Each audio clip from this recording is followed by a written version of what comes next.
be able to get the document. It's 27 pages, but I must warn you, the document paints a rosy picture about what should happen to civil service. The draft legislation that is floating around Albany as we speak right now tells you where the potential dangers are. This plan stands to undo everything that protects public sector workers in civil service law. All the things that level the playing field, that make us employed by merit and fitness, this plan stands to undo. The goal of this plan is to make the public sector model the private sector, in that more of us would be at-will employees. Just to go through some of the plan. One of the things they want to do is less testing. Now, testing is how we determine merit and fitness. Well, they don't want to do that anymore, or they want to do less of it. What they would like to do is handpick people. When you move from the competitive class, testing, scoring, ranking, to the non-competitive class where it's, well, if I like you, I'll hire you. Or if you supported my campaign, I will hire you.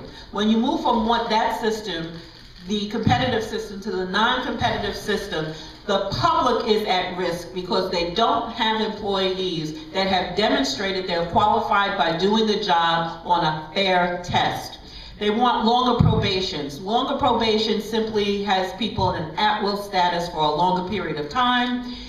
They want to redefine what a manager is, making more of our supervisors managers. Managers do not have collective bargaining rights, managers are not eligible for overtime, and managers, by and large, serve as at-will employees. They want to amend the disciplinary process, the arbitration process, the fairness and due process that public sector employees enjoy now.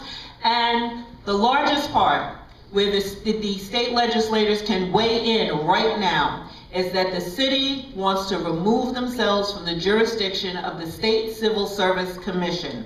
And that is dangerous because 3 years ago, there was a plan submitted by the Department of Citywide Administrative Services on how they were going to reduce provisional employees, meaning employees in the competitive class that have not taken an exam. The unions had successfully challenged a lot of parts of the plans, and as a result, things were not able to move. Not because the Civil Service Commission couldn't move it, they wouldn't move it because the unions raised the right objections to all of the moves against the competitive class. So removing themselves from the State Civil Service Commission's jurisdiction makes them accountable to no one. And that is the huge problem, but the modus operandi of the Bloomberg administration. They don't want to be accountable to anyone. And that's why we have to stand up against this plan. Again, this is a nationwide attack on the public sector. It's not just New York. It's not just the workforce reform plan. It's not just the pension legislation that the mayor wants. It's not just the anti-worker bad budgets. It's an overall attack to undo the public sector and continue to support the corporate class, who we support with our tax dollars. I am a black woman. I am a third-generation black woman public sector worker. If these kinds of rules are in place, as a matter of fact, when these rules were not in place, the workforce was basically white male. We must protect merit and fitness so that all of us have an equal opportunity and a level playing field and a fair shot at not only entry to public sector, but upward mobility.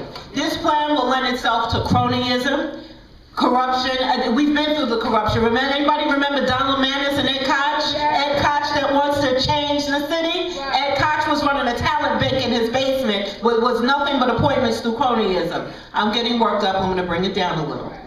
This brings up the worst elements of public sector service. We have to fight back. And I just want to, before I close, I just want to mention one thing. Public sector employees like to say, we need to get rid of the Taylor law.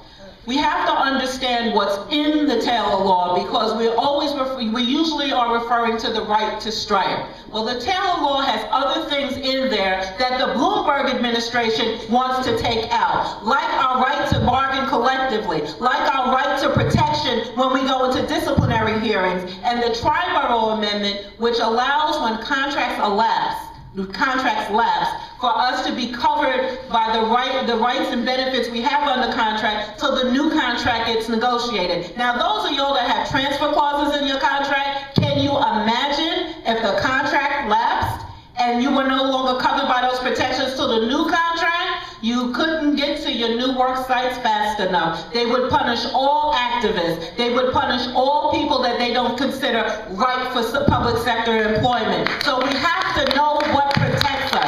We have to, when they say they want to amend the Taylor Law, you need to say, what part are you talking about? Because I will guarantee you, it's not a part that would protect any of us. So I will close and say that we have to get angry, people. They're attacking civil service. They're attacking the pensions. They're coming after health care.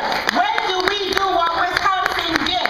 Because they need to undo all of this so that we don't have this rainbow in this audience. Men and women, people of all color, people that passed tests and demonstrated they were qualified to take jobs. That's not what they want. They want a hand-picked workforce, but that they can get rid of anytime they want to. It's public sector. We're not the private sector. We are the public sector. We're proud to be the public sector, and we need to be protected for our career choice, not demonized. Thank you.